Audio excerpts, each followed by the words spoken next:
Hey guys, Tammy with MyDentalGig. Thank you so much for joining me today. Today I'm going to be talking to you about how to edit your personal information from a PC or tablet. The first thing you're going to want to do is simply log in, and this will bring you to your job board. From here you're going to notice your name on the upper right hand side with a drop down arrow. Select that drop down arrow and select Profile. Within your profile, there are 5 different tabs, and I'll go over each one so you know where to find the information that you are trying to modify. First is Profile Basics, and here you can upload a profile photo.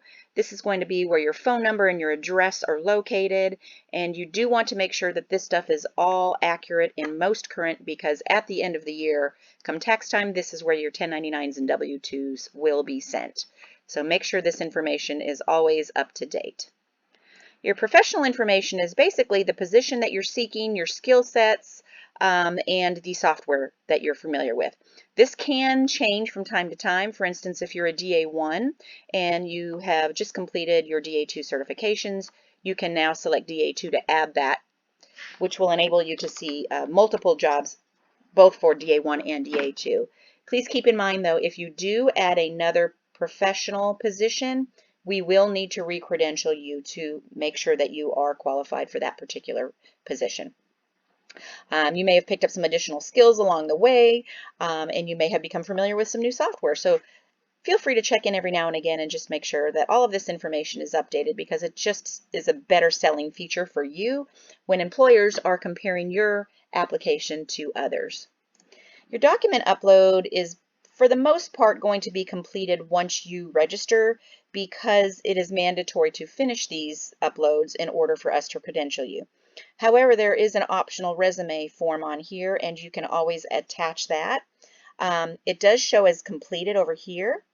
That's because everything that is mandatory is completed. Once you upload your resume, it's not going to change anything since that's an optional upload. Financial information is where your banking information is going to be entered.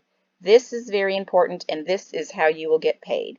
So you generally only need to put this information in once, because most people don't change checking account routing numbers that frequently. So once you enter it, it will show blank like it is now. It's not going to show my social, my routing, my payment, my account information. It's going to show blank, but you will know that it is completed once this over here reads completed.